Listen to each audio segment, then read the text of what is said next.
Hey everyone, this is Pete and welcome to the Wednesday night stream. This will hopefully be a regular celebration of some retro stuff. We're kicking off with a fairly obscure one today on the PlayStation 2. Good to see you in the chat, Snorkers. It is a lovely picture. This is a lovely looking game actually, which is why it's a bit of a shame it's so difficult to get to grips with. But hopefully we will have a look at we will figure some things out about it today. Anyway, the game in question is Unlimited Saga for PlayStation 2, which originally came out back in 2002, I believe. And I grabbed this first time around when I was just sort of getting to grips with the RPG genre. I hadn't really encountered the RPG genre that much before Final Fantasy VII. Sorry, in 2002, I was still relatively new to RPGs. And sort of riding a Final Fantasy high, as it were. So I saw a new game from Square Enix, and I thought, oh, cool, let's give that a go. And I picked it up and played it, and absolutely hated it, as did most people at the time. Because this is a very strange game. This is very different from what Square Enix was doing with Final Fantasy at the time. It's not a cinematic game. It's not a sort of game designed to be super impressive and exciting to look at or anything like that. But it is, in retrospect, a very interesting game. And it's also presented beautifully. So in that case, we've got it's sort of a lovely slip case that it comes in. And then inside, we've got lots more of that really lovely artwork. We've got a nice manual as well. Remember them? Remember manuals? Remember manuals that were actually quite thick and told you how to play the game? Yes, we've got one of those. I'm not sure how helpful it is. I did read it through earlier, and there's still some stuff that I don't quite understand in it. But also, I suspect the reason that many people picked this game up was because it came with... You can't really see that on the camera. There you are. It came with a Final Fantasy X-2 preview DVD as well. So I suspect a lot of people picked this up pretty much entirely for that.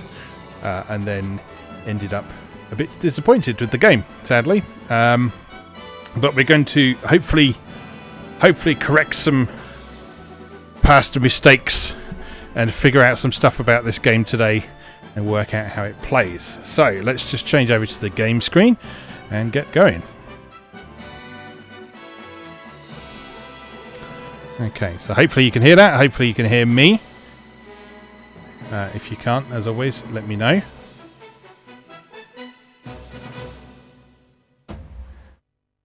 So, Unlimited Saga. This is part of a long-running series from Square Enix called Saga. Interestingly, they usually capitalise Saga in a funny way. They usually capitalise it capital S-A, capital G-A. But in this one, they didn't. I don't know if they were trying to sort of distinguish it from other games in the series or not, but, well, here it is. Anyway, so the gist of this game is that there's 7 playable characters and 7 stories to play. It uses this thing that it calls the free scenario system, which means that their stories sort of cross over with each other, and you've got a fair amount of freedom as well. The Saga series has always had a fair amount of freedom in it. Which is what makes it interesting, but also what makes it complicated. So what we do, first of all, is you pick one of these characters that you'd like to play as. Eventually, you're supposed to play as all of them, and that sort of reveals the full story, I guess. But let's play as Laura for now. She is a 30-year-old ex-pirate, which is a character type that I very much approve of. Once known as a member of the notorious pirate team Seawolf. Alright. She retired when she married Pablo, a schoolteacher. Fierce at times, but has a romantic side as well. One day while travelling, she receives the news of her husband's death. A fateful meeting awaits her at Pablo's funeral. Alright. Let us begin.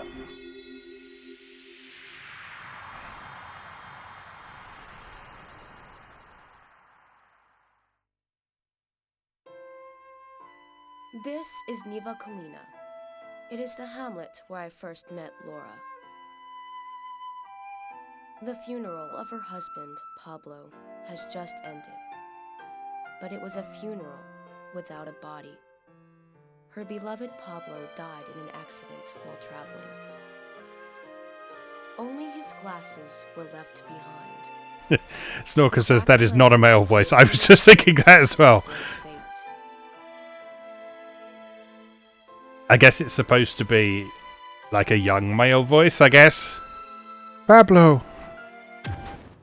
Thump.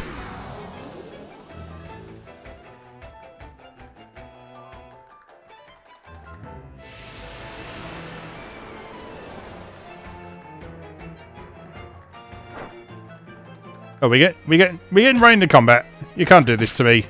I don't know how to play this. Okay. Hey, what's going on? Smack. I'm not doing anything right now, by the way. Before you mistakenly assume that I know what I'm doing. This is just a cutscene.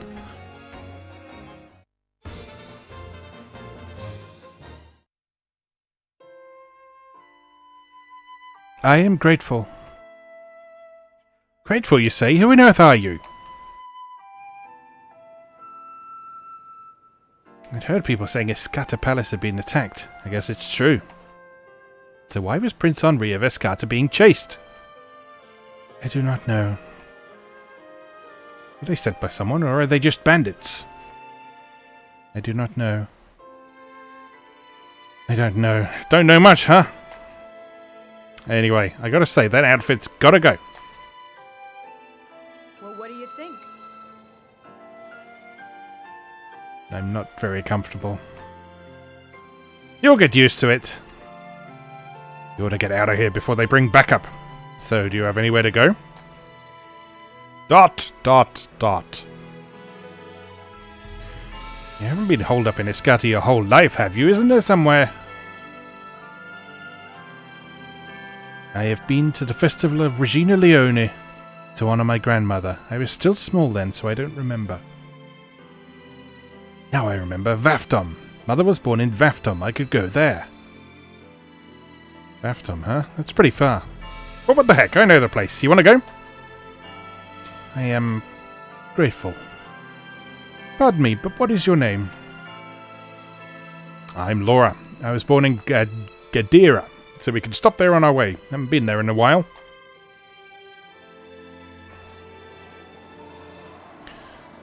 Right, so we are into doing stuff now. So we can get items and information at the inn. We can get stuff from the magic shop. We can check in on the Carriers Guild. We can... Hey, this place is for carriers only! We can do nothing at the Carriers Guild. Let's have a look at the shop, although I doubt we've got much in the way of money. This item can't be bought with money. Well, good. Oh, okay, so you have to trade items for it. Okay, well, forget that for now. And then items and information at the inn. I hear the kingdom of Escata has fallen, so another ancient kingdom since Iskandar's time has vanished. It's cold here. It chills me to my bones. Some suspicious-looking characters here. Something's up. Adventures, equipment, adventure log. Let's just save, just to begin with. Just before anything weird happens.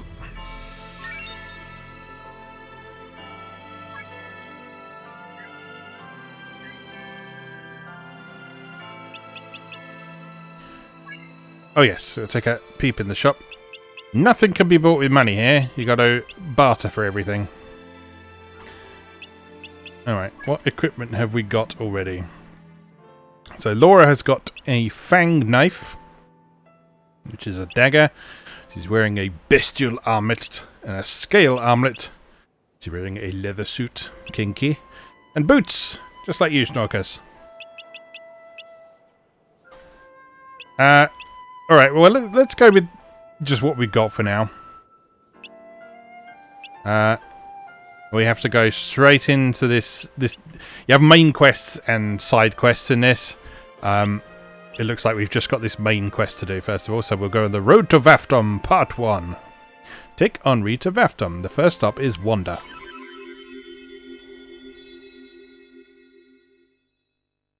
Sorry, closed. Pablo's elementary school. So, the adventures in this are sort of split into sort of discrete episodes almost.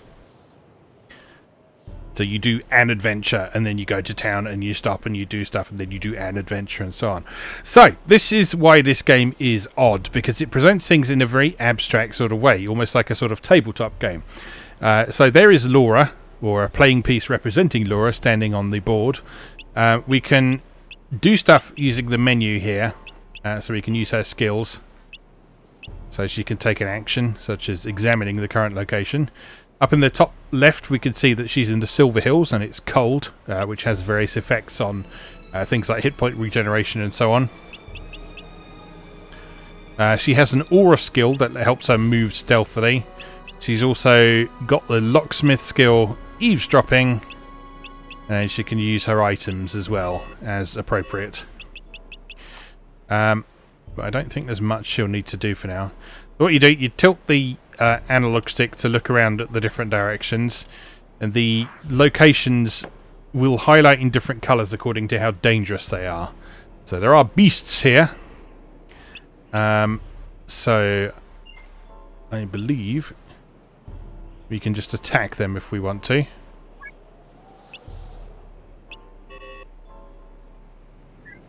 Or maybe not. Maybe we have to wait for them to attack us first. Okay. Well, it's blue in both directions, so let's head south and have a look down there. Nothing much going on here. And onwards to this area.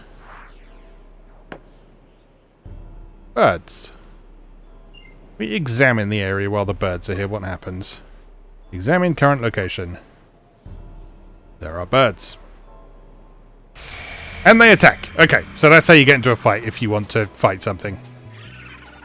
Step back, little man. Right, so in combat, you have a party of up to, I think it's 5 members, and then you have 5 actions every turn that you can sort of spend between your available characters as much as you want. So, if we look, Laura has got 125 hit points and 15 life points. And Henri has only got 52 hit points and 12 life points. So we want Laura to do stuff first because that will put her in front. But we also want Henri to do some stuff because that will allow him to get stronger along the way as well. So if we pick Laura first, we'll get her to use her weapon and do a quick thrust at the double-headed parrot. We can then assign the other actions in here, so we'll get Laura to follow that up with a kick and then a punch just for good measure. Then we'll switch over to Henri. He can then follow it with a quick thrust and finally a kick.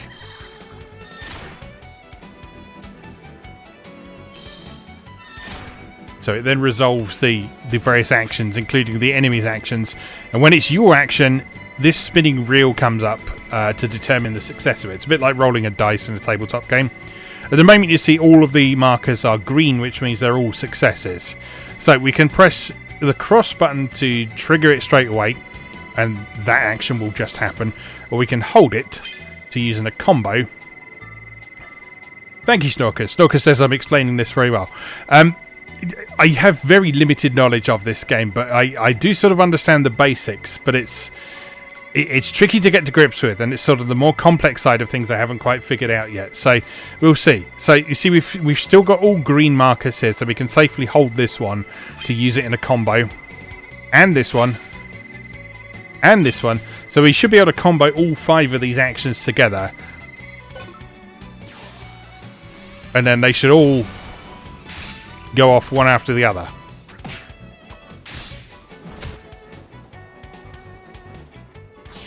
And that does a total of 333 hit points and 5 life points of damage to the enemy, which is enough to defeat that enemy. One thing you do have to bear in mind is that... absolutely bodied, yes.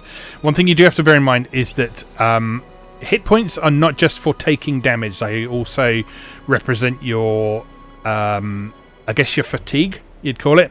So when you take actions, you are also spending hit points. So you're making yourself more vulnerable to taking damage to your life points. So you see Laura's lost a few hit points there despite not getting hit, and Henri's lost a lot more as well.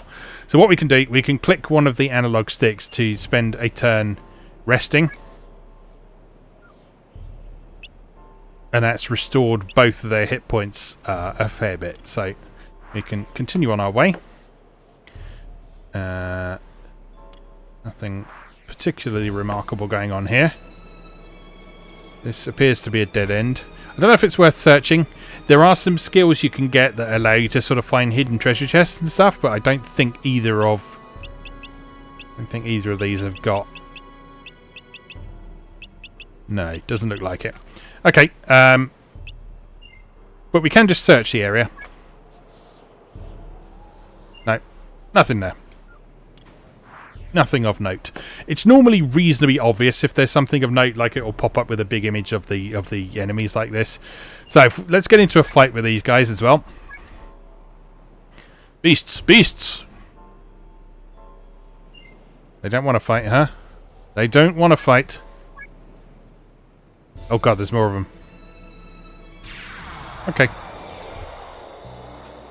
So the monsters actually move independently around the map as well. So you don't see them on the map, but you will sort of see them showing up like they do here. All right. So we start with Laura. Again, let's do a quick thrust and a kick there, and then move over here and do a quick thrust and a kick on them as well. And then Henri can just follow up with a quick thrust on the remaining one. I don't know if this is going to be enough to kill them, but we'll see. We'll see. It's all a learning process. Alright, so Laura takes 16 hit points of damage. You've got to be careful when you're doing combos because enemies can interrupt them as well. But we'll see how it goes. Yeah, so there an enemy has interrupted our combo in the middle. So Laura's got her quick hit and a kick off, which was enough to devastate the poor dude there. Then the rest of our actions will resolve. So let's see if we can combo those together as well. Quick thrust, kick, stab. And that's enough to take them both out. So as you take out enemies, you'll get a better feel for how strong they are and how much damage you need to kind of split between them. So you can make better use of those 5 turns that you've got. Yes, take that, Gucky. Gucky, whatever it is. Anyway, let's have a quick rest. Heal up a bit. Maybe another turn. In some scenarios, you have a time limit of turns before you can continue. That you have to accomplish a scenario in. But this is not one of them. We can take our time on this as much as we need. So we can just make our way around the map, explore, and hopefully discover some interesting things along the way. So not a lot going on up here.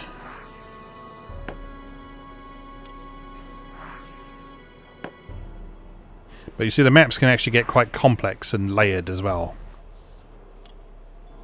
And they wrap around and interlink with themselves. So here we're sort of standing on a cliff top above an area that we were in before. We can't jump down there though, because that would... it's presumably too far to jump down. So we can head back in this direction. If there's text there, it's a place you've been before. If it's question marks, then it's somewhere that you've not been yet. Another dead end. Head back down the slope then. Let's see what's this way.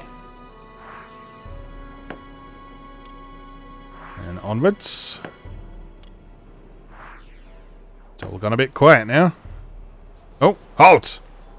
You're Prince Henria Viscata, right? And what's it to you? It's a rock, is what it is. Oh, he's brought lots of friends. Okay, well. Come on then, Laura. Do your thing. Quick thrust! And let's follow up with a throw for a change. Alright, then Henri, you can... I don't know why they're crouched down, by the way. I don't know if that means they're exhausted or something. I haven't quite determined that yet. But we'll figure it out. So, a quick thrust. And then another quick thrust on that one there. Let's see what happened. Oh, we got another move. Okay, so... follow that up with a kick. Oh, Laura's thought of something.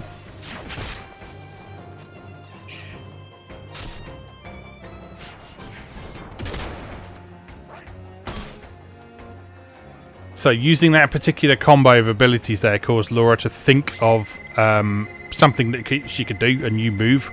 That's what the light bulb icon represented.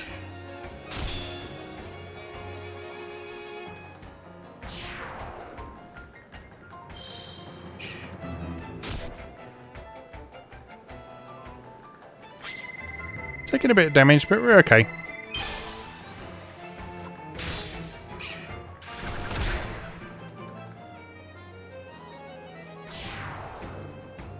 We are whittling them down nicely.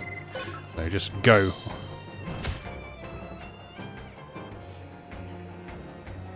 Well, a kick is not quite enough to deal with one of those beasts. Alright, Laura. See if you can do that thing again. So that was quick thrust and then throw, I believe. And then Henri. Let's see if you can do something similar, because you've got those same moves available to you. So let's see if you can also quick thrust and then throw. I don't know if this is character specific or not, but I guess we'll find out. And then Laura, you finish off with a good punch to the face. Oh, we got some different coloured indicators now. Not entirely sure what those mean. I think they're something to do with different elements and different levels of effectiveness.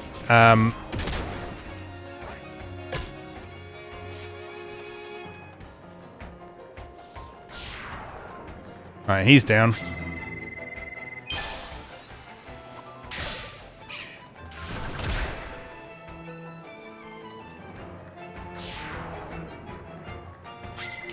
Laura quite happily tanking for the whole party at the minute. Throw and an uppercut to finish with. Wallop. There we go. Okay, not our best fight, but it was a noticeably tougher one. See, Laura's pretty much out with hit points now, as is Henri. So a bit of resting is very much in order.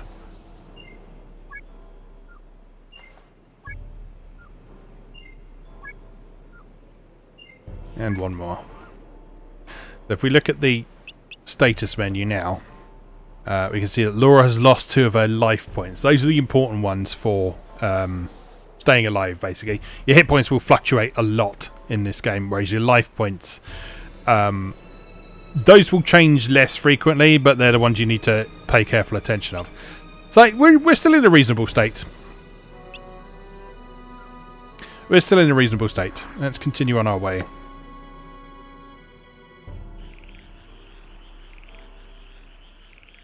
Right, onto a new map, the High Road. Okay, let's try this way. Nothing much going on there. You see in the top left corner there's sort of a picture that indicates what that location would look like through the character's eyes as well as the map. That's quite a nice touch. I believe you can turn that off. Yeah, you can. If you just press the right trigger, you can turn off those markers if you need to be able to see the map a bit better. But it just looks nice. The High Road is pretty. Insects! And they attack straight away, so... Only one of them, though. This shouldn't be a problem. So, Laura. Stabby, stabby.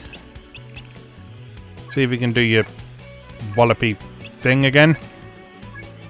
And punch, and then Henri, you just follow it up with a stab. Let's see if we can land on one of those blue markers.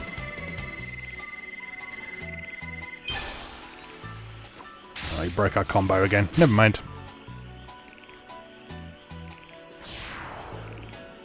Oh well, didn't need to didn't need to worry about that too much. Alright, which way now? Let's try over here. And over here. Dead end. Fair enough. Back to this intersection.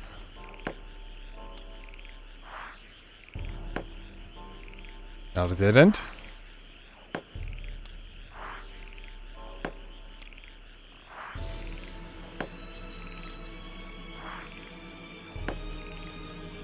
And some burbs. Those weren't too much of a problem last time. Let's deck them. They don't want to fight. Okay, fair enough. We'll leave them be. Well, I think they're following us now, though.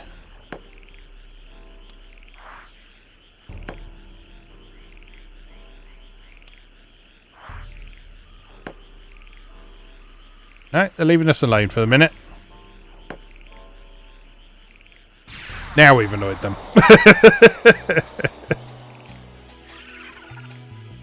Again, only one of them, though. Right. Oh, she's got some other abilities as well. Okay, so her other items of equipment have got some stuff she can do. So she's also got Fire Veil, Detect Aura, Fire Arrows, and Power Surge as well. Let's see what Fire Arrows does. Presumably Henri's got something similar as well.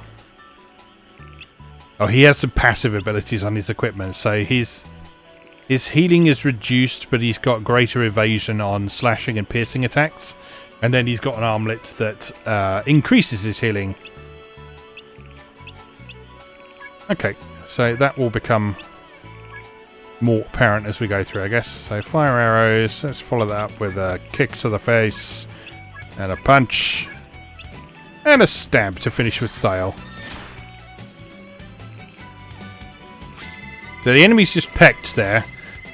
So that should mean that we should be able to combo this fairly easily. Now, you see that the reel here is a bit different to what we had before. These are all the different elements. So ideally what we want to do is land on a fiery one, which is easier said than done with the speed that's going. I believe as you get more skilled in different abilities, it becomes easier to get the appropriate element. Getting the wrong element doesn't mean that the ability is not going to work. It just might mean that it costs a bit more or something like that. So let's see what happens. Where's the fire one coming around? There only seems to be like one fire one in there. Combo that, combo that, combo that, and combo that as well. Fire arrows, quick thrust, kick, uppercut, quick thrust. Kaboom! Stab, kick, punch, stab. Devastating. That's how you kill a bird. Alright, where were we? This way. Plantoids! They friendly plantoids? I guess so. One thing you might notice is that we're not getting experience points in this because the leveling system is very different to a lot of RPGs. So you don't necessarily need to grind in this. The important thing is sort of taking actions in battle rather than necessarily killing as many enemies as possible. So you get sort of progression stuff when you've finished an adventure. So when we've worked our way through all these maps... Spikes! Look out! Okay, so we then determine if we get hit by the trap. So we want to try and avoid the dynamite ones. And preferably get a green one, which will allow us to avoid the trap. And... go! There we go. That's easy enough. Trap evaded. You've got to be a little bit careful because there is a certain margin for error on the reels. So if I think I read somewhere when you press the button, there is a 50% chance it will stop immediately, but it's more likely to just sort of roll on slightly between 1 and 5 spaces. So there's a certain amount of randomness in there, even if you're absolutely perfect with your timing. So you got to be a little bit careful. Let's see what's down here. Plantoids. A lovely, lovely rocky mountain. Not much going on here. Plantoids and birds. They're not too interested in a fight for the moment, though. I'm fine with that. The birds want to ruck, though.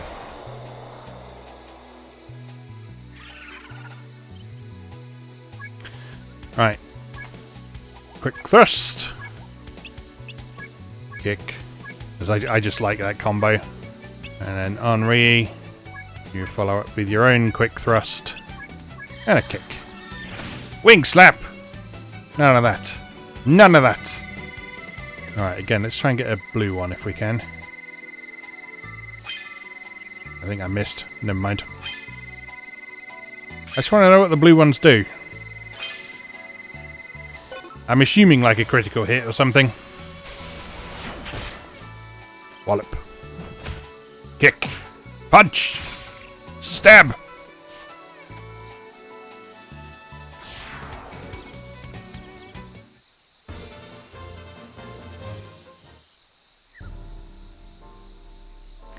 Nicely done. Don't you start anything. Don't you start anything, you plantoids. You dirty plantoids. Fine. They're leaving us be.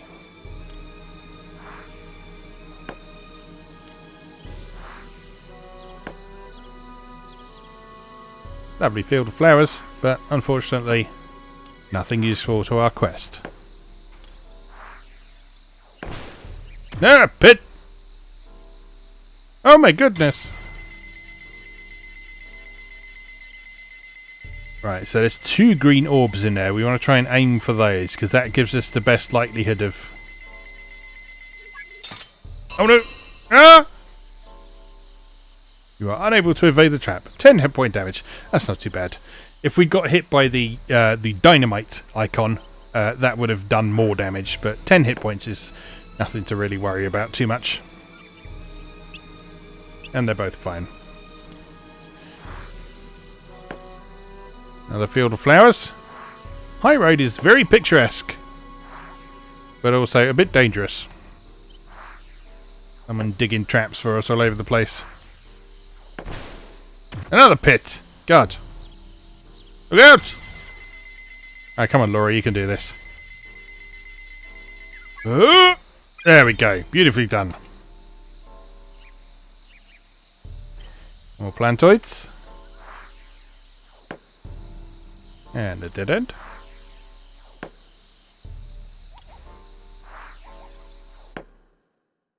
Oh.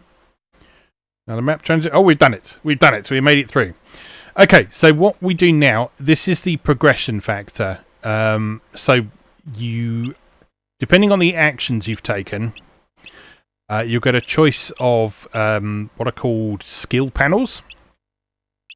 And you'll see what we do with those in just a moment. So, for example, Laura's defused a lot of traps, so she gets the opportunity to increase her trap skills. She's also got Maharaja and Merchant skills, which allow her to haggle over items, or dagger arts. I think we can pick just one of these. Let's take her defused trap ability, because that feels like it's going to be useful. So we'll take that for Laura, and then you pop it somewhere on this icon here. So this this icon here, around the sort of clock face of it, it represents both your stats and your elemental affinity. So starting at 12 o'clock with 12, we've got strength, then we've got earth power, then we've got skill, which is sort of general agility and sort of deftness of hand, I guess. Then we've got water. Then we've got, I think that's like stamina, vitality, the heart symbol. Then we've got affinity with the wood element. Then we've got magic power, then fire affinity, and then spirit, which is sort of both resistance to spells and the amount of healing you've got. And where you put the panel that you got affects the stats that increase. So if we press square now, it will tell us what effect putting that panel in a particular slot will have on our stats. So if we put it in this top right slot here, our strength will go up from 12 to 20, our skill will go up to from 10 to 14, and our affinity with the metal element, beg your pardon, it's a metal element, not the earth element. Our affinity with the metal element will go up to 8 from 4. Diffusing traps and stuff is obviously quite related to the skill stat, so this seems like a good place to put that panel. So we'll pop that there. Then Henri, he has the option of eavesdropping, swimming, diplomacy, and road guide. Road guide is very useful because it allows you to find stuff more easily while you're travelling. So I'm going to take this one. And again, we pop that in a particular place in a way that we think is going to be beneficial to his stats. And you'll notice that the position relates to the stats in terms of what it's next to, what it's sort of intersecting with. If you put it in the middle, it will affect everything, but not quite as much as if you sort of specialise it. So road guide is probably relevant to... I don't know. A bit more strength and skill for him couldn't hurt, because he's very low on both of those. So again, let's pop that in the top right slot there. Henri's growth completed for this round, and they all gain hit points as well. The amount of hit points they gain varies according to the actions that they took as well.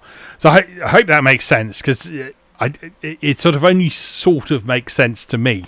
But I'm getting my head around it slowly. So we go to final confirmation.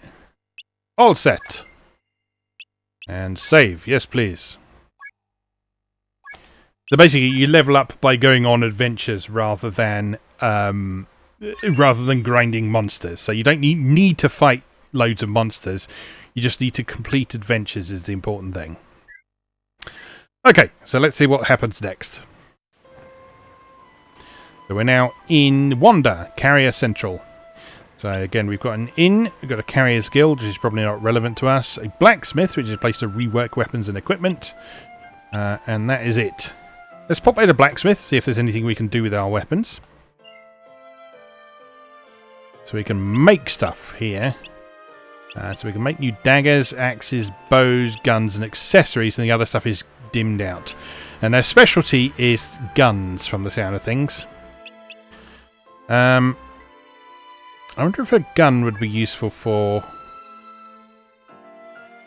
Well, it depends on if we have any actual any actual items to make use of. We don't have any usable materials to make a gun. What about daggers?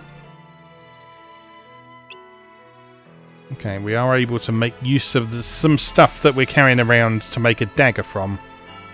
So we could use a bestial armlet.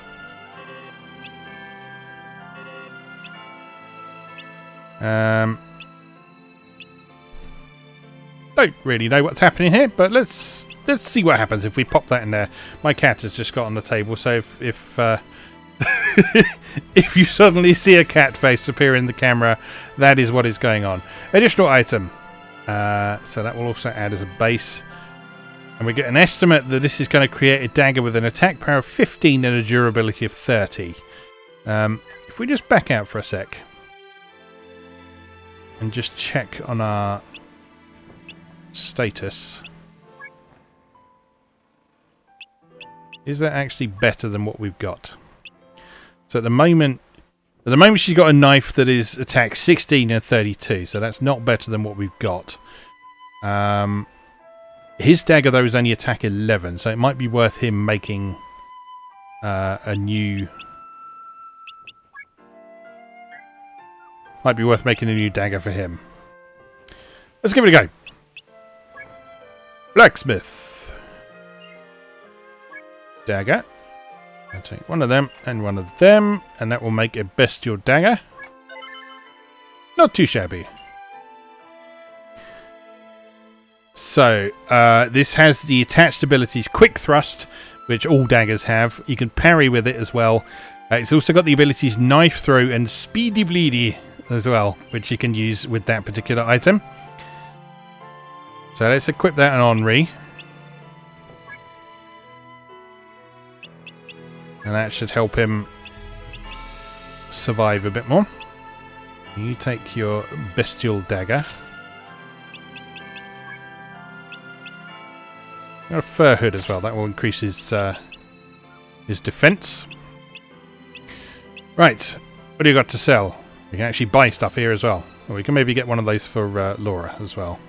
We've got 10,000 cr, whatever that is. So let's buy one of those for Laura. Yep.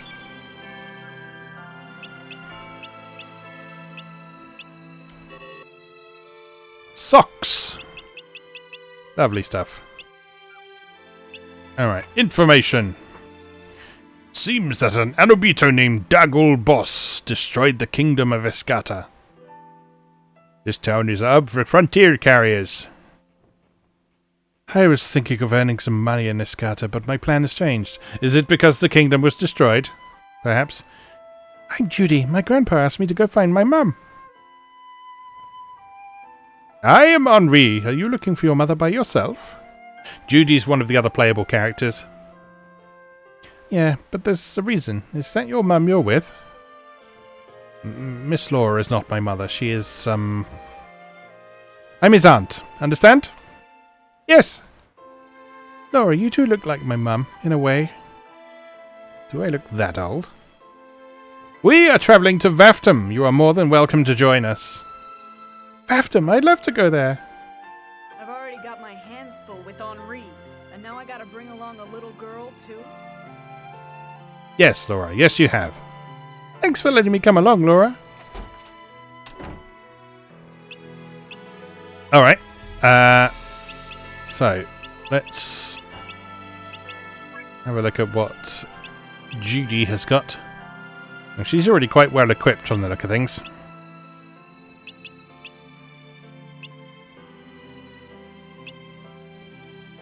Okay, that should make things interesting. Select an adventure.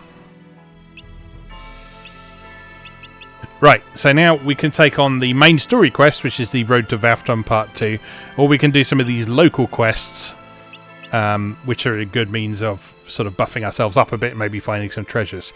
Calling all those competing in the Luminous Stone collection race. Oh, what are the suspicious shadows that appear in the desert at night? Let's try the first one.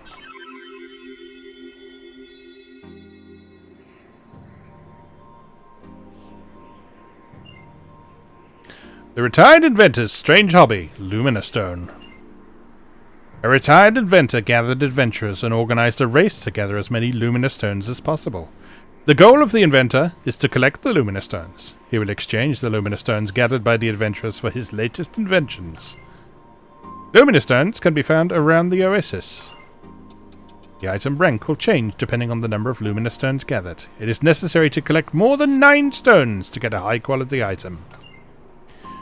During the race, the whistle will be blown twice to signify that the gate for the finish line has been opened. Near the end of the tournament, the whistle will be blown 3 times. If you don't get back to the exit by then, you will be disqualified. Alright. So, off we go. Sure, this way. Slime! I don't have time to fight, I have Luminous Stones to find. There's a team of fortune tellers among the participants. It sounds like they're in the middle of an argument.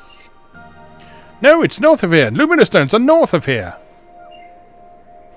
Everyone else's fortune said they were to the south of here. You guys don't believe me? Of course not. Fine, you go searching on your own then. The girl who had the different reading started trudging towards the north. Wildlings and birds. Attack!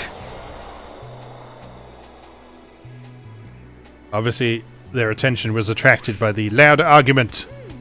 Haven't seen you before. Right. Okay, so we've got 3 party members now. We've still got 5 actions, though, so we can spread them out a bit more. So, again, we want to start with Laura, so she goes up front and sort of tanks any damage. So we'll give her a quick thrust. And a kick. And then Henri, you can give us a knife throw on that. And then Judy, you can fling some fire arrows. And also...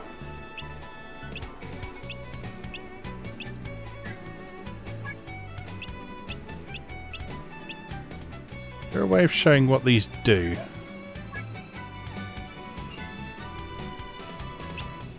No, it shows the cost, but not the actual effect of them. Okay, well, another fire arrows then.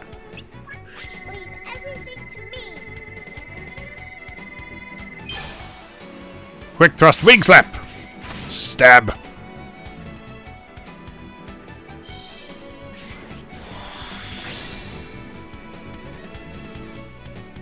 Good lord. Henri taking a pounding. Kick in the balls. Chucking a knife. And getting poisoned. Well, that's one down.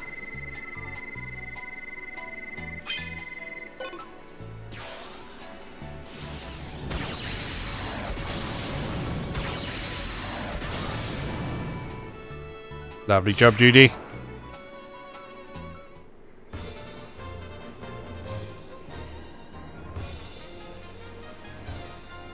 Use elemental powers to unlock the tablet's potential. Right, so Judy has got a magic tablet. So as well as those skill panels that you can put on your... What you doing, cat? As well as those skill panels that you can put on your growth panel, you also get magic tablets which allow you to learn new skills. Judy starts with one of these, so if she uses some magic abilities, she will be able to level up. Stop it, Patty. She will be able to learn some new skills. Alright, so let's go for detect animals. Patty. Patty. Patty. I'd like to introduce you all to my cat, who is rubbing her face on the camera.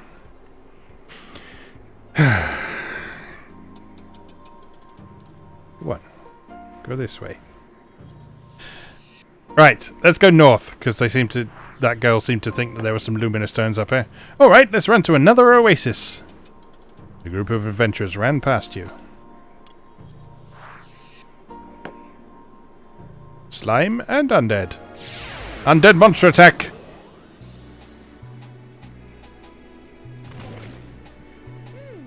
Haven't seen you before. Alright, undead. Stab and throw. See if we can do that cool move again. Betty, no.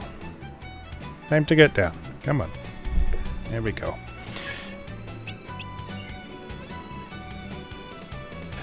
Right, Henri's got no hit points left, so it's probably best that we just let him rest for this turn, so we'll leave him to it.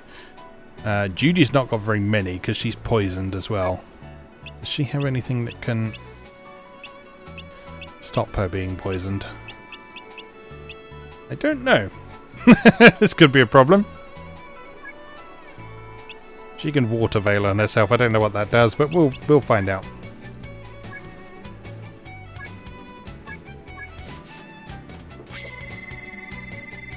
Right, so you see that Henri didn't have any actions to take, so he's basically left the battle for the minute, so he has a chance to go and recover.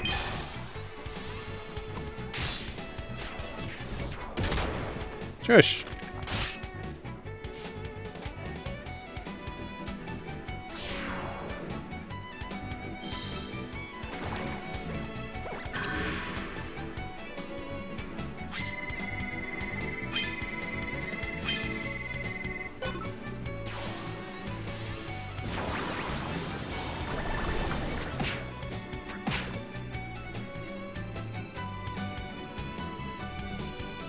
Okay, that didn't achieve much.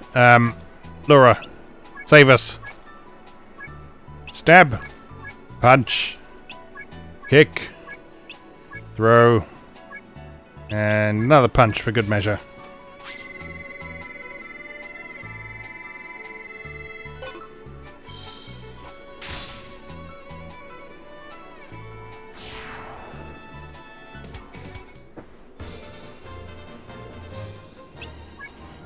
Right, again, Judy gets the chance to add some experience to her magic tablet. Because she was using some elemental skills. Hattie, stop it.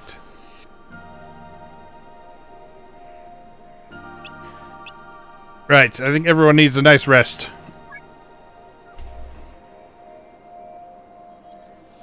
Oh no. It's all going horribly wrong.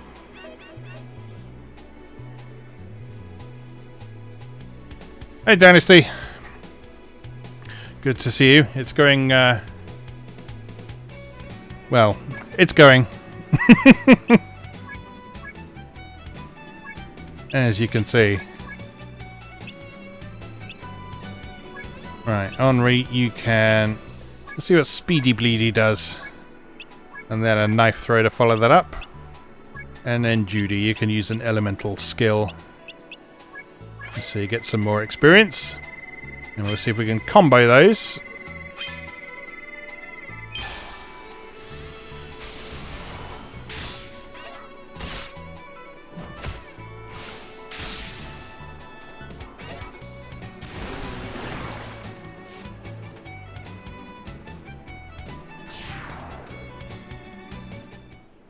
I'd say that worked.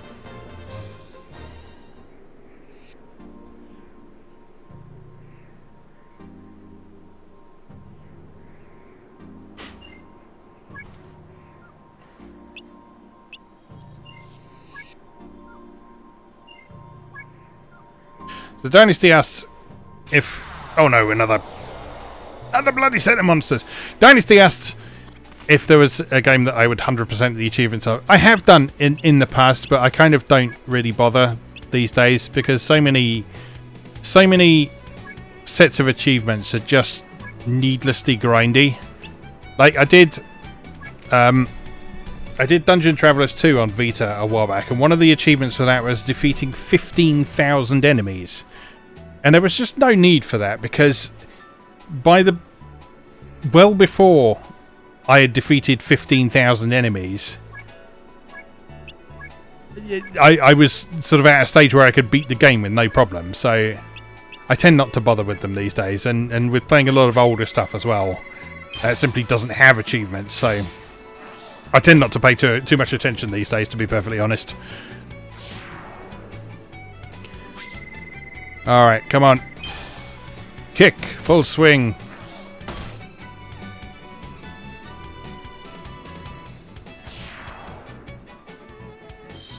Laura's kicking ass. The other two aren't doing quite so well.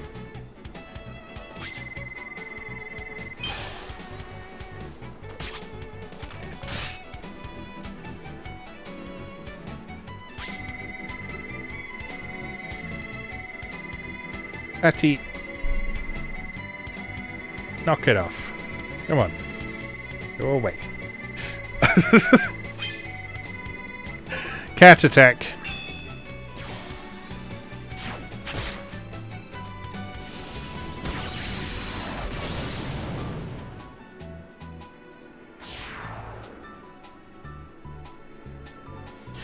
Yeah, I don't mind so much if you sort of get something out of, like, if you get something out of defeating a load of enemies, like in Final Fantasy VII, I think there was a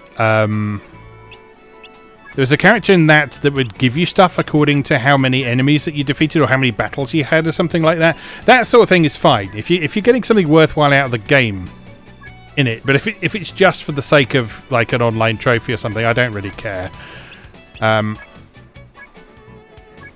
It's just needless padding.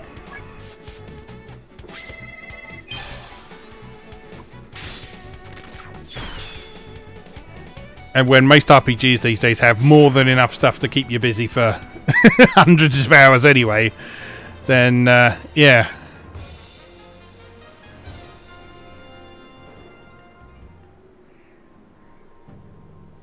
Alright, we're taking a proper pounding here. We're going to have to do something about this. Let's have a look at our status. We've also got 15 life points. Henri's down to 8 life points. And Judy's got 6. Well, let's rest and get some hit points back. Don't attack me. I'm moving out of here. This place is dangerous.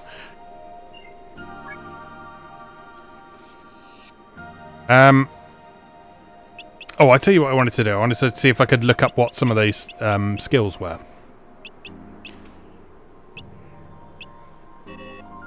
If there's a way of doing that. Dagger Arts. How do you find out information on your skills?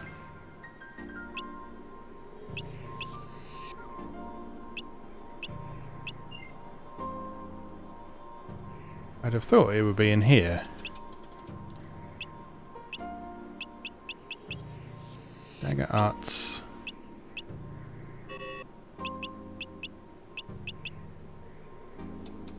No. Okay, well, let's continue heading north, see if we can find the oasis that they were talking about. Don't attack me! You're attacking me!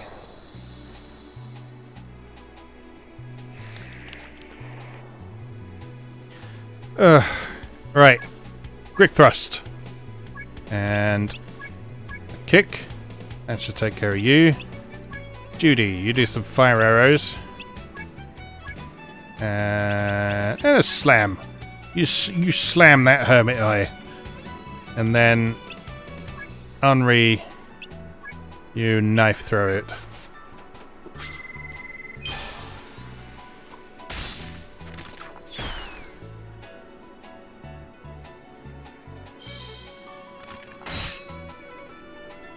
Ooh, nicely defended there by Judy.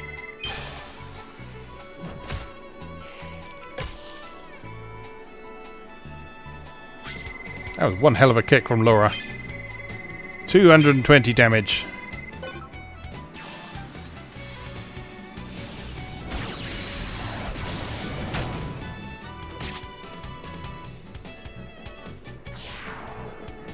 Nice.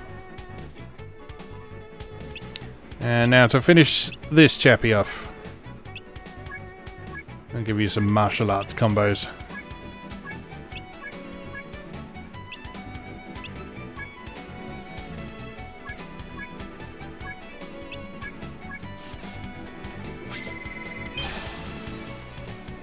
Uppercut slash!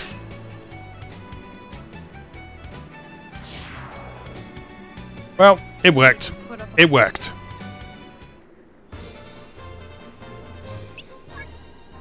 And Judy's well on the way to learning how to detect animals.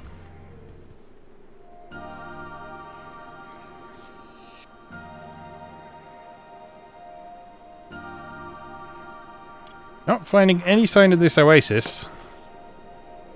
And now we're up at the northern edge. Okay, and let's head northwest. A Lumina Stone! At last! And a magic tablet! That's exciting. We can't equip that until we have finished the adventure, though.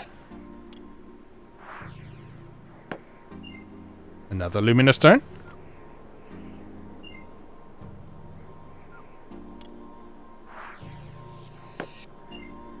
And another one!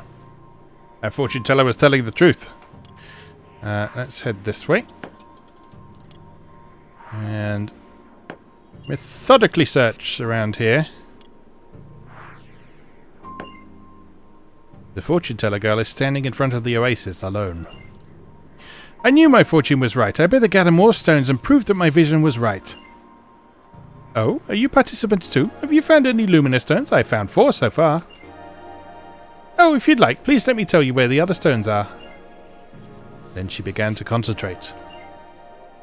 From the center of the desert, head southeast. That's what my fortune reads. It would be great if you believe in my reading. Well then, I'm heading to the exit. Oh, I found this. Please take it. Very trusting. A feather amulet. Okay.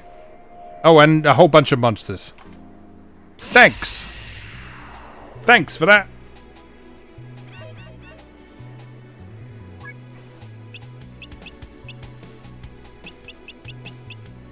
Alright, well, we're gonna get serious. You're gonna have some fire arrows. You're gonna have a stab. And a good kicking. And then you are gonna quick thrust and speedy bleedy.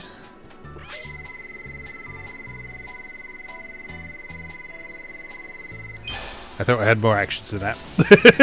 Apparently not, though.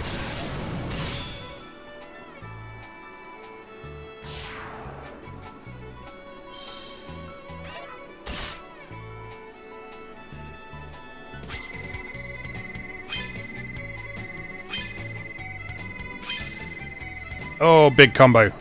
Yes, please. Quick thrust, kick, quick thrust, speedy bleedy.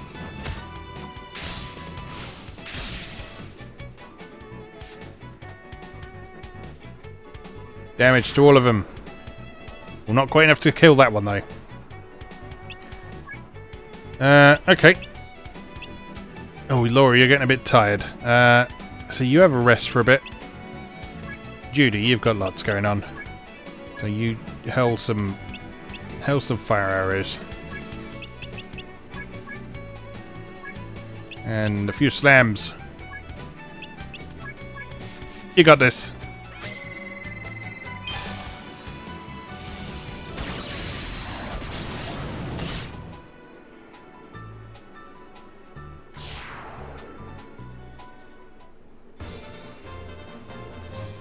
The Dynasty asking if we'll add the ability for viewers and listeners to ask questions for the podcast. For those not familiar, the Moe Gamer podcast is a show that me and my friend Chris do over on YouTube and SoundCloud on a semi-regular basis. That's that pretty simple. If you got something to ask us, just leave it in the comments of an episode, and that's all we need to do, really.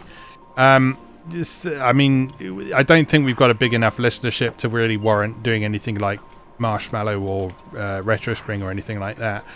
But if you got something you want to ask, just leave it in the comments. That's probably the easiest way of doing it, because we both read those. And yeah, so if there's something you want to ask, just ask, basically. Treasure chest.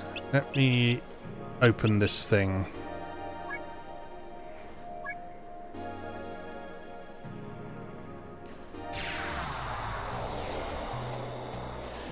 It depends on the question. If it's something that's sort of relevant to what we're talking about, then yeah, absolutely. Oh, I forgot to heal. Oh dear, this could be bad. How do you run away? Can you run away? Well, this could be interesting. Bear with me. I will answer in more detail when I've figured out what we're doing here.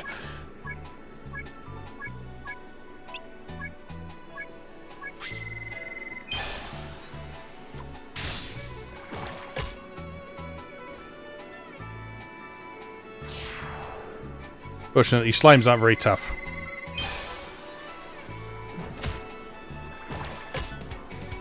The slimes are pretty. They look like they taste nice. They look like they're sort of raspberry and pineapple flavour or something like that.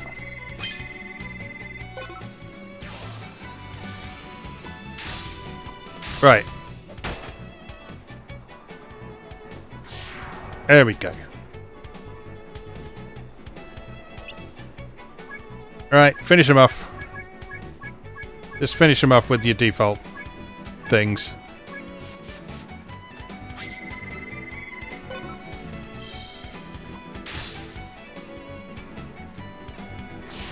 There we go. Right. Yes. Yeah. So if you have any questions to ask, just submit them through the comments. If there's something we can answer easily, or something that's worth discussing, then yeah, by all means we'll come to them on the next episode. Right, Laura is going to try and open up this chest. So again, we need to try and get the green blobs. Oh no! Trap disarm failed!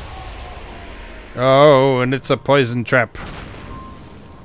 And an explosion trap. And there's birds. I think it's Let's get out of here.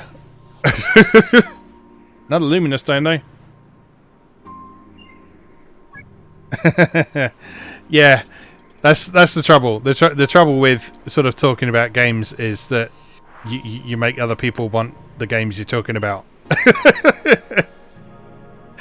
you have to reach a point where you kind of pick and choose a bit.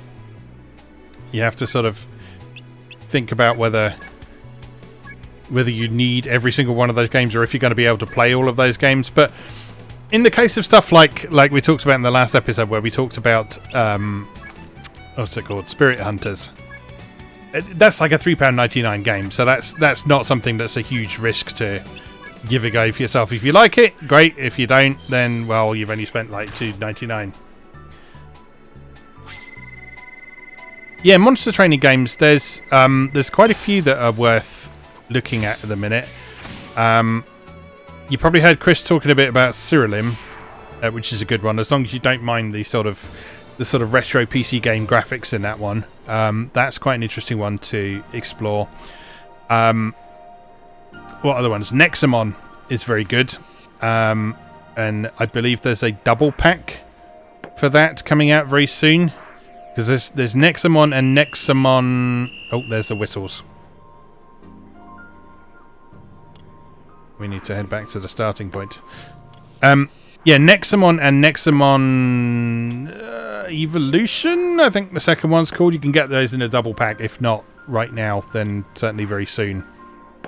So those are very good. I haven't played those, but Chris has played the second one, and he really enjoyed that.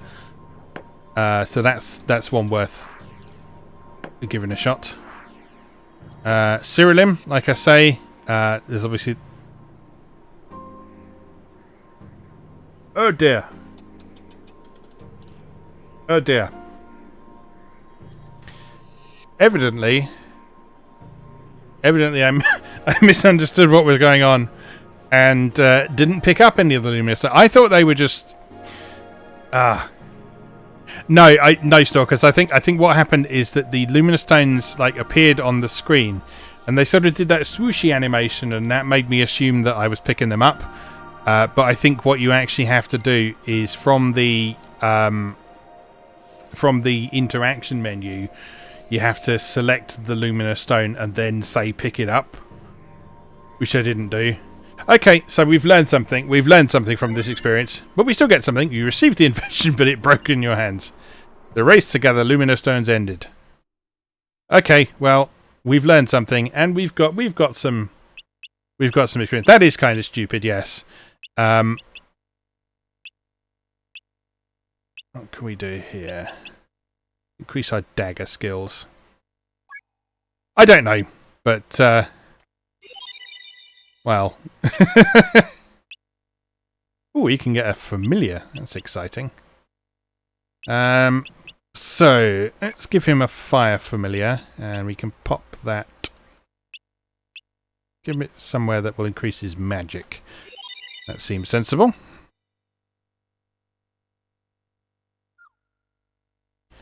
Okay, and then Judy.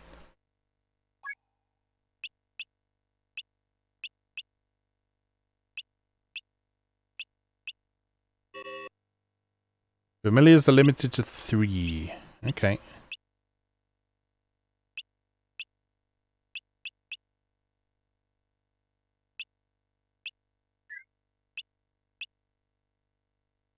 That's Cave Guy's skill. So we can replace that one with it. Because blue panels there are better than green ones. Okay. Yeah, I think the problem there is I just misunderstood how you're supposed to use the interface. It is consistent with when you see something, you have to specifically choose a menu option to interact with it. But I think the problem was just the way it sort of swooshed off the screen. The way it sort of swooshed off the screen implied that I'd already picked it up, which is a bit of a problem. Anyway, we learned something from the experience. All right, let's have a look at the Tumbleweed Inn and see what else we can do here. So, any new information?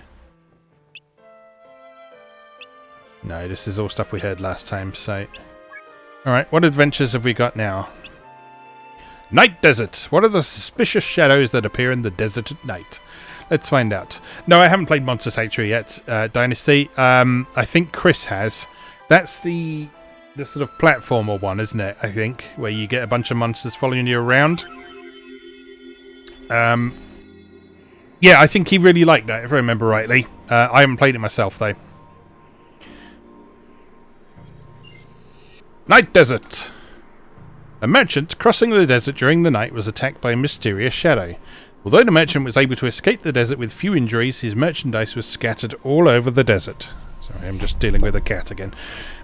Although the identity of the mysterious shadow is still unknown, it's dangerously strong. You must avoid the shadow and recover the merchandise. Right, this time we will remember to pick up the merchandise when we find it. I know it's small comfort, but please take this special feather which the monster hates. It might come in handy. Received 5 retreating feathers from the merchant. Okay, so presumably if the monster shows up, we use one of those, and that will hopefully allow us to get rid of it. The beast's deep roar is heard from the distance. Alright, let's try and systematically search. Birds? Leave them be for now.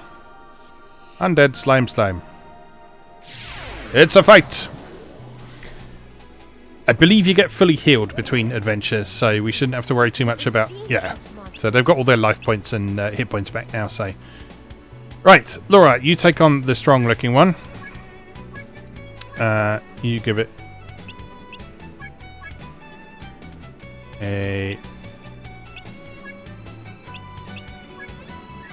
Actually, do a throw as well.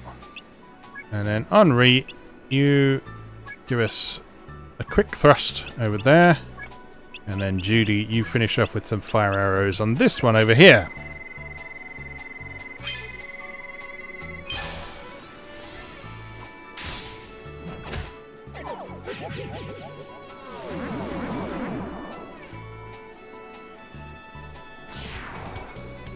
Don't know what you did there, but... Oh, Laura thought of something.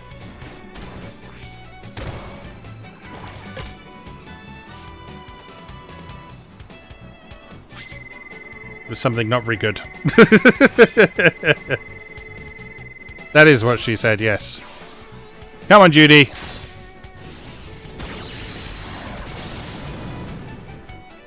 Nice. Neither of you killed anything. What are you like? What is wrong with you? Right, you hit. You kick. Judy. Set fire to. And slam. Slam jam.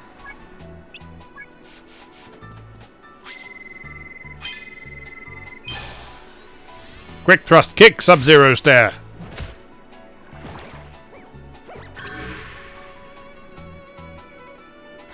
Dead? Dead.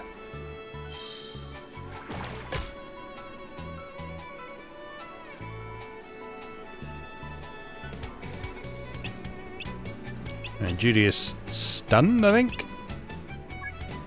Alright, finish the job, Laura.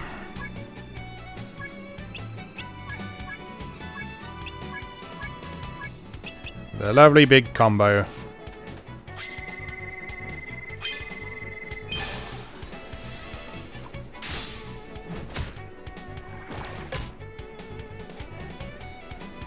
Oh, one thing I could have done with Laura there is I could have done the rescue command, which would help Judy recover from whatever status problem she's suffering right now.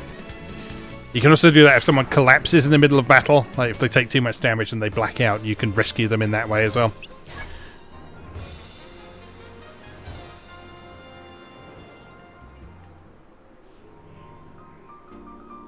Rightio. Don't think we have a time limit in this one, which is fine. Treasure chest level 20. Oh, we do have a time limit in this one. We've got 180 turns. That's a fair amount of time. Right, so Stalkers, what I was talking about before, when you bring up this screen here, if you look at the top, there's a bar across the top that represents the location and the items in that location. So there's the treasure chest, for example. So if I want to try and defuse the trap on that treasure chest and open it up, then I need to use the defuse skill there. And what I'm going to do before I do that, though, is I'm going to rest for a couple of turns just to get some hit points back. And I hope those birds don't attack me. Which they do, of course they do.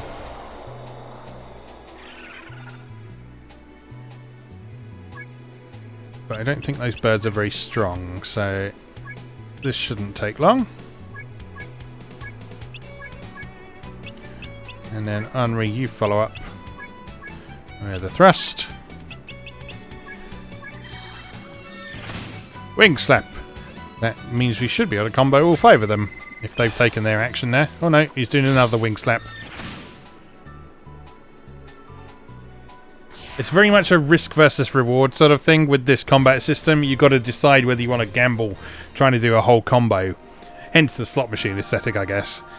You've got to decide if you want to gamble trying to pull off a full combo or if you play it a bit more safe and do one thing at a time. Anyway, right, let's see what we can do with that treasure chest.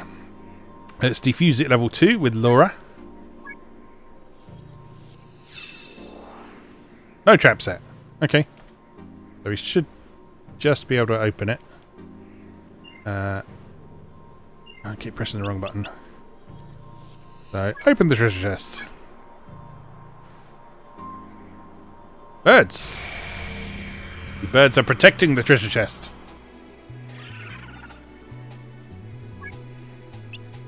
Right, again, we don't need to worry too much about what these things are up to because they're pretty weedy.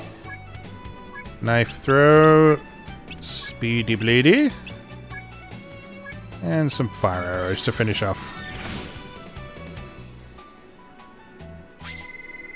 Right, so this time let's not try for a full combo.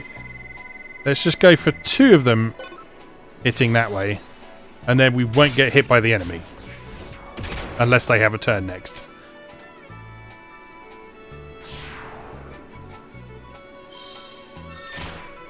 Okay, so that one had their turn then, but it didn't interrupt our combo, which I think means you take a bit less damage. But again, if we combo a couple of things together, he'll just do those actions so the enemy won't interrupt them and he won't take damage from it. And because we killed it before it was able to take a turn, we then got away with no damage. Okay, so that's how you get a bit more strategic with the battles. Don't necessarily go all in. Sometimes hold back a little bit. Open treasure chest. Obtained an item. Frail armor. Received frail armor. Okay. Oh, God. A giant dark shadow ran past you. Bravery Atelier. Probably... Probably Ferris, I think. Equipment. Is that armor better than what we've got? Defense 1, probably not. Oh, defense 9, definitely not. No, that's terrible armor. We are selling that as soon as we get back to town. Wildlings and a treasure chest, which looks awfully like a skeleton. Okay. Well, let's search that treasure chest. Oh, there's also a trap there. Yeah, Ferris is really good. As long as you're on board with the sort of open world thing it does, which not everyone was when it first came out, but I think it works really well. Go into it less expecting sort of a ongoing story and more just like a bunch of things to do. A bit like with this, I guess. Alright, thank you very much, Snorkers. Thanks for hanging out. We will hopefully survive our adventures in the desert, but thank you for stopping by. Very much appreciated. And I'll see you soon. Hopefully with more shock troopers.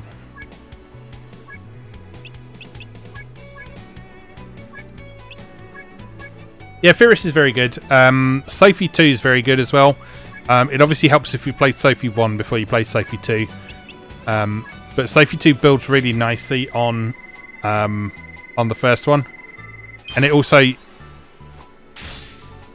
sort of goes in between Atelier Sophie and Atelier Furious as well. So if you want to play that one, it's sort of worth doing it before you play Atelier Furious, but it doesn't really matter all that much because it's its own separate story and it doesn't refer to sort of anything that happens in Furious. No trap sets. Oh, it's the monster. You cannot flee. Use retreating feather. Yeah, get out of here.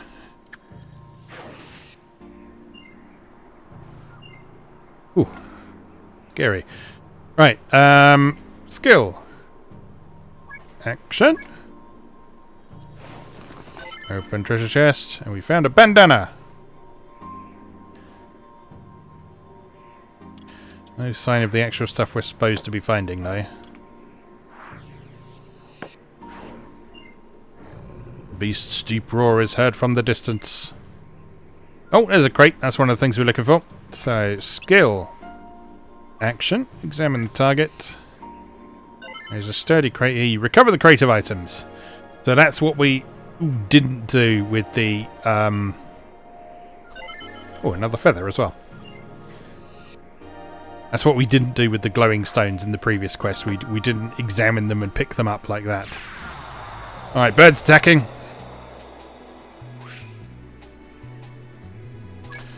Right, Laura. Quick thrust. And a throw, because that always seems like a good combo.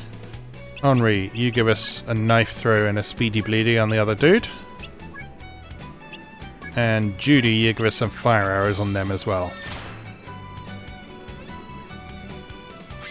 Yeah, Sophie 2 is still quite new, remember? So it'll be a little while before it comes down in price. Also, Curry Tecmo stuff tends to take a while to come down in price as well. So, yeah, you might be waiting a little while. Worth looking on places like Fanatical and stuff, though, because you can often get Steam keys on there for a bit cheaper than you would get on Steam itself. Just be careful not to sort of fall foul of dodgy key sellers, because there's a fair few out there. But Fanatical is pretty well regarded by people I know. So, and Humble as well. Humble's worth a look. They often do sales that are separate from Steam and give you Steam keys as well. So, worth looking at. That was so awesome, Judy. I agree.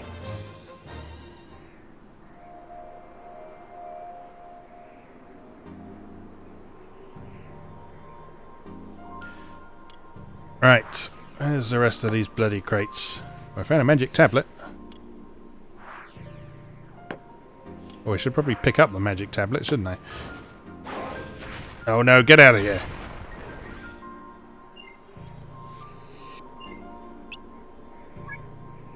Alright, need to remember to pick stuff up.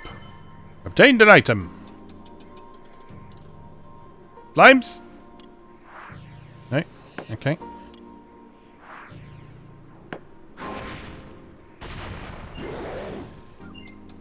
Get out of here.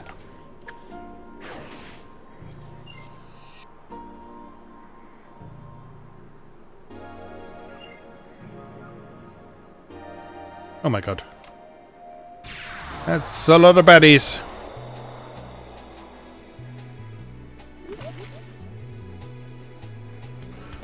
Alright, how are we going to deal with this? Alright, Laura, you kick off with a bit of action there. Henri, you follow up with some skeleton kicking.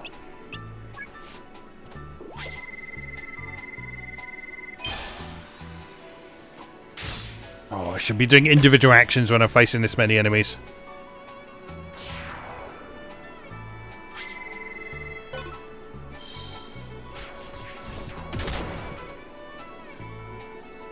Missed! You clearly didn't. Kick! Right in the face. What? This is the world's most evasive skeleton.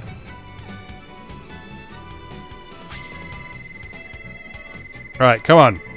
Hit him.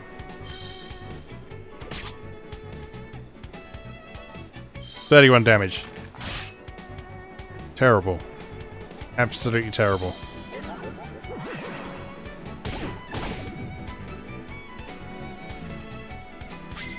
Ouch.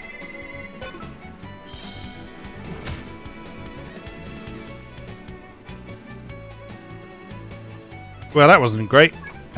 Let's try that again. Quick thrust on one of them. And then a kick. And then a quick thrust from you. And some fire arrows from Judy. And maybe some more fire arrows from Judy. I keep counting this wrong. Right. Just the one.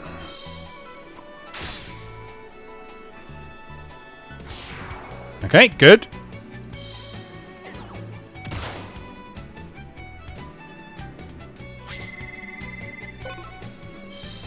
And a big kick. Missed? No. That is a big kick. Right. Come in for a heavy stab. That was a fairly poor stab, I have to say. Come on, Judy.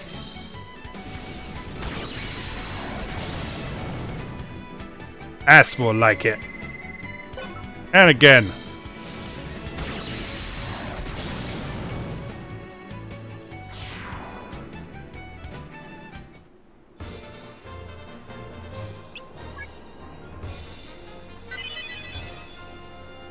Alright, so Judy has now learned Detect Animals from her magic tablet.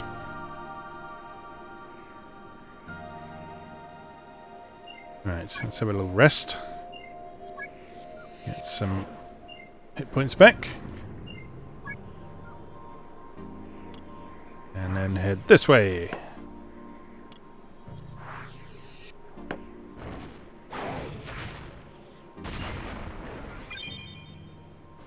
Oh, a treasure chest.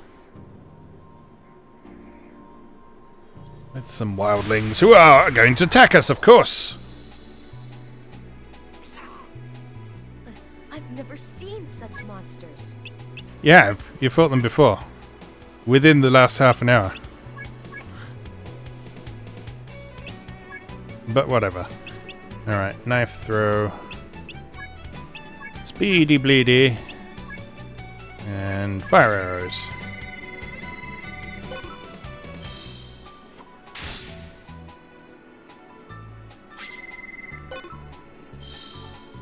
Come on, finish him off.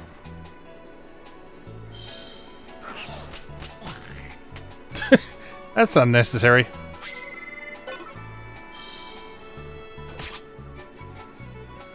Those martial arts are actually better than her weapon attacks.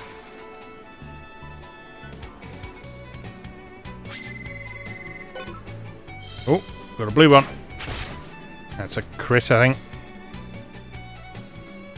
It's not that much better in his case, unfortunately.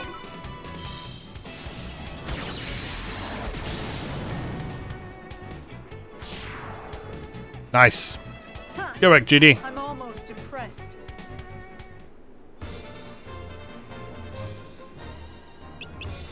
Right. Let's also learn degeneration, because that sounds like fun.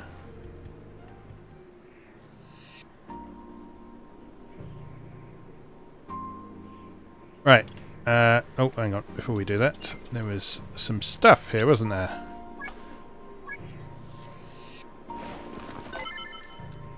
Serpentine. Don't know what that is. It's a material, which we can presumably use to make some weapons and stuff. Okay. Alright. Let's try this way.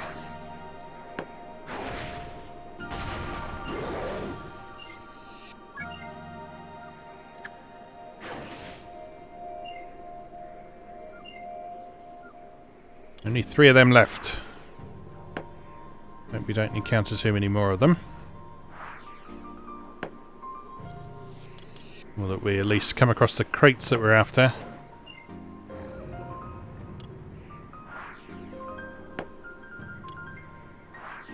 Although I think going by the conventions that we've seen so far, we'll find a new feather when we find another crate.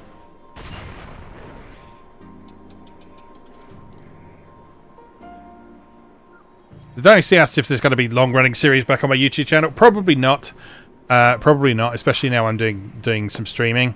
Any sort of long-running stuff will probably end up as streamed stuff, just because it fits a bit better with the format. It's easier to do longer sessions of those. Doesn't require the editing and stuff like that. So all the streams will still be archived on YouTube though, so you'll still be able to watch them on YouTube. You don't have to watch them live. They just won't take the same form as they did before because it's not really practical to do that anymore. Right. One more thing to find.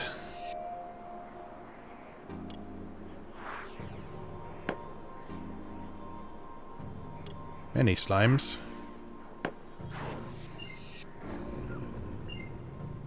And there's a crate. I think that's the last one we need.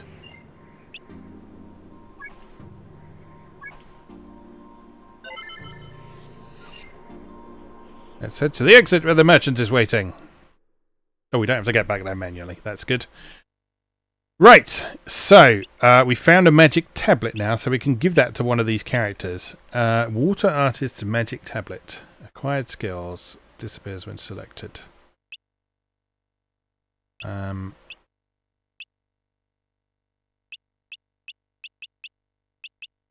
so we may as well take that.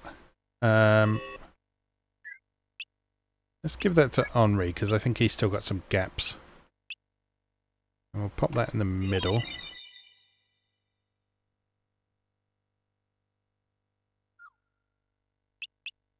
And then Laura can learn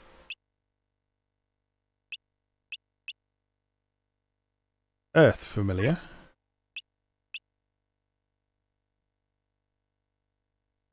And that can go... Oh, it's going to drop all our stats down.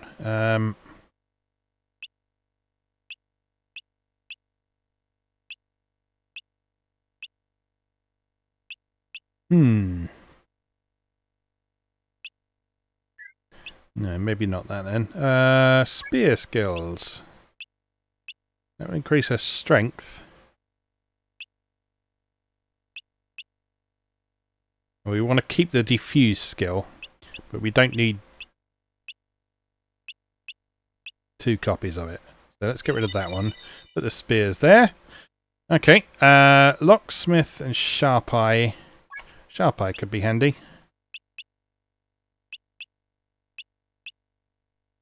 That can go...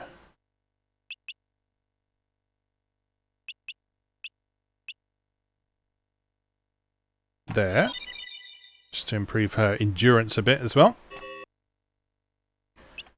And that's everything.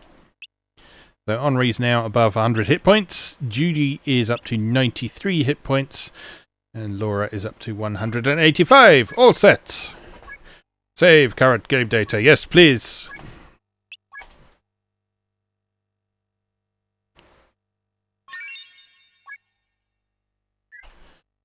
Right. So, I think all we've got to do next is the next story quest. So, let's see if there's any stuff we can make. Turpentine and fur. Stone armlet will be made. Not that useful. Okay, forget that for now. Let's sell some rubbish. We don't need. So we don't need the frail armor because that wasn't very useful.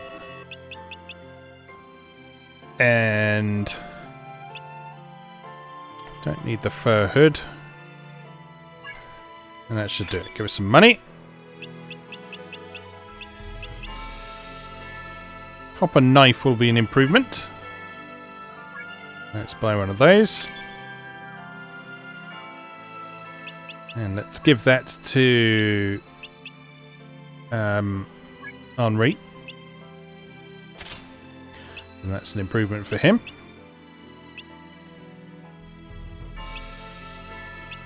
Well, it's got fewer skills though. That's okay.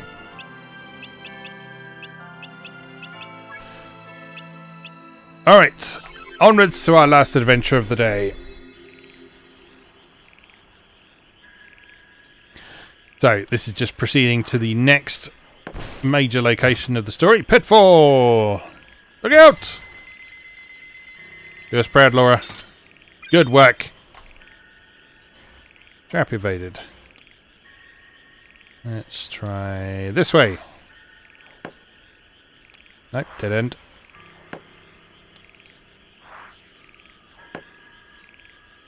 That's an ugly thing. And you're gonna fight me! Hooray!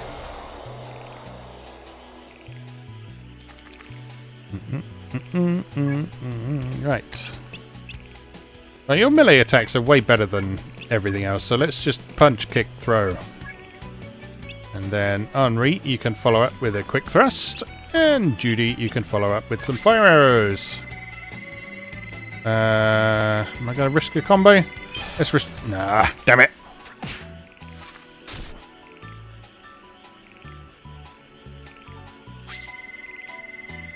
Just the one then. Kick. Missed. Good job, Laura.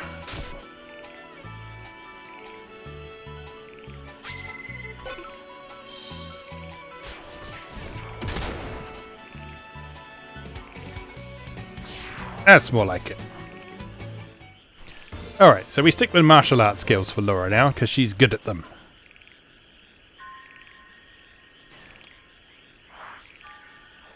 So that's something worth watching out for on the growth panel at the end of the adventure. See if there's something that will help improve her martial arts skills further. Oh, you're attacking me!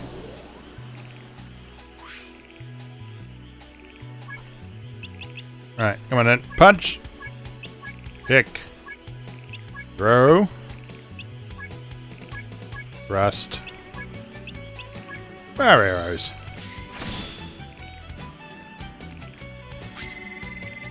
I reckon I could get 2 off. No!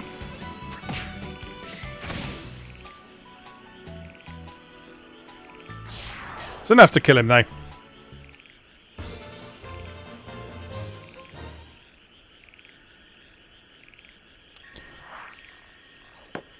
Alright, to the northwest. Nope. Nothing there.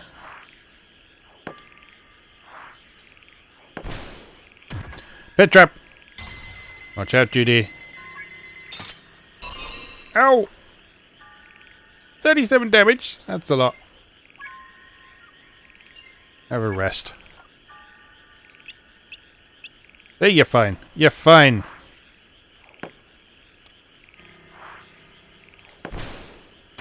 God, so many traps. So many traps.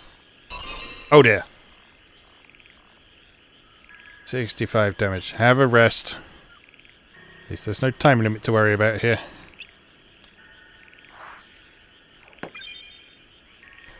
Ooh, treasure chest. Right, Laura, do your thing. Treasure chest, defuse level 2.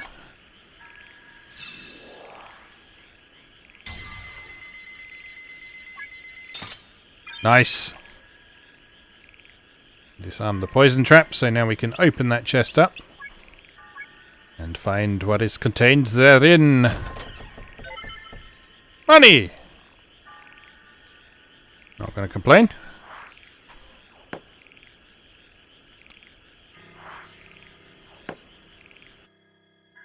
And on to the next area. We're getting a bit cavey now. Beasts!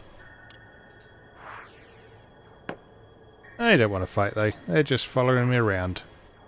Just seeing what I'm up to.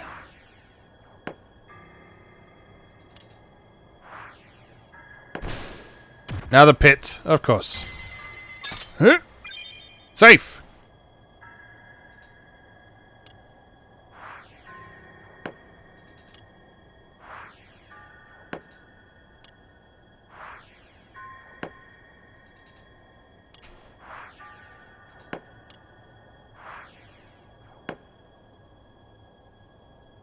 I've been waiting. Prince Henri of Escata.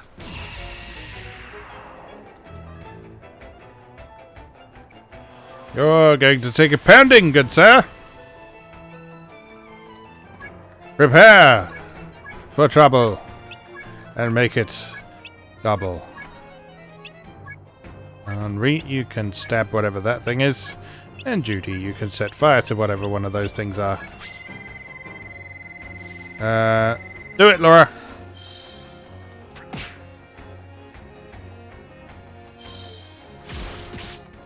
Ow.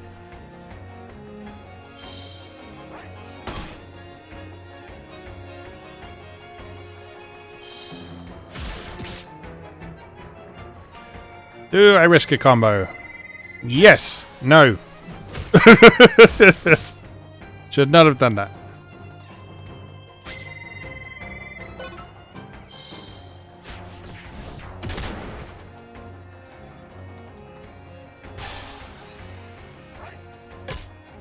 Oh, you can't combo me. That's not on. That's just not on.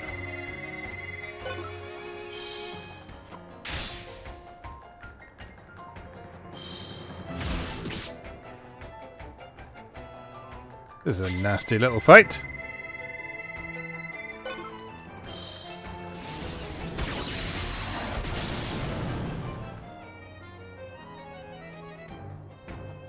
Right, well,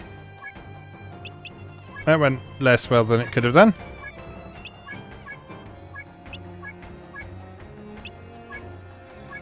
Let's just concentrate on getting this guy out of the way.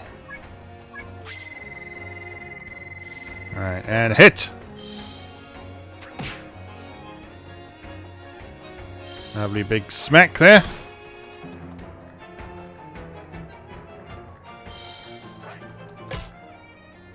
Stop hitting Judy, she doesn't deserve it. Just because she wants to set fire to your face.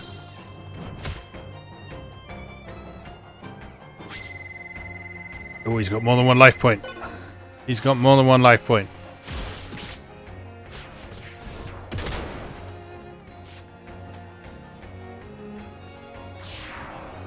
And now he's dead. Right, good. Progress.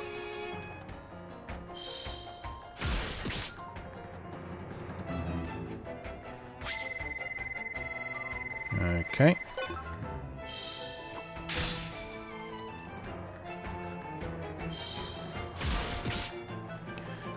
Because I'm picking these ones off one at a time now. Come on, Judy.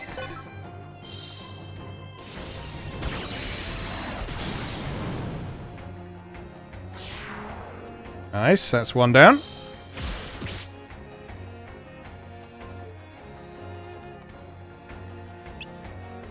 And you're both poisoned. Good.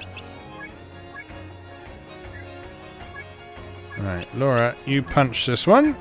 And then you kick this one. And then you throw that one. And then Henri, you give it a thrust.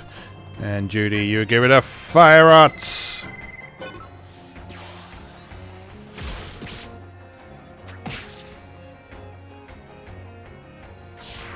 Nice.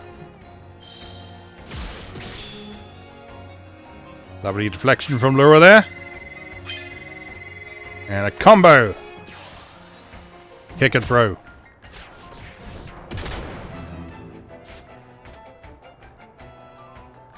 That's the stuff.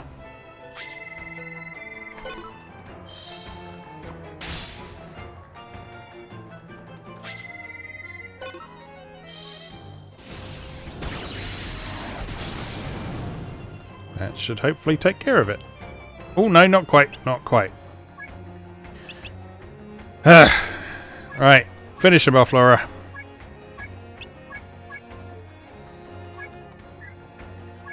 Actually, you've got some magic you can do now, haven't you? So do some magic as well. And some fire arrows.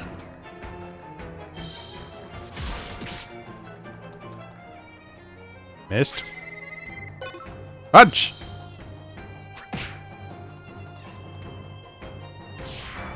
Devastating uppercut from Laura right there. Judy released the bestial staff's roundhouse ability. Okay. So she's learned how to do something. Detect blood.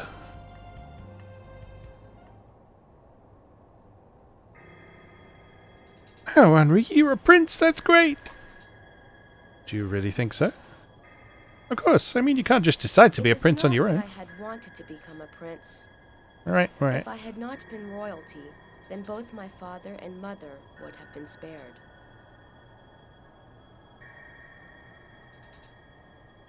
That's right. There are plenty of kids born into 4 families who struggle just to get by. But you were born royalty, and you have to live up to your duty. Pit! Your duty is falling down this pit. No. Give me a break. Have a rest. You deserve it after that fight anyway. Run away. We've done it! Right. Ooh, helps you master punch skills. I am all for that. Let's have some of that. Let's get rid of these spear skills. Good. And then let's have some sword arts here. And let's have some staff arts here. Good stuff. Alright, I think I got my head around the basics of this game at the very least. It's complicated, but it's weird. But it's not quite as daunting as it might first appear. It just does things in a very strange way that you have to kind of get used to a bit. And yeah, that's a bit of an adjustment, and particularly if you're coming from more conventional stuff like Final Fantasy and so on. But yeah, it's very much got its own appeal, and I think it's worth exploring a bit more another time. I don't know if I'm going to do another stream on this as yet. We'll see how I'm feeling about it.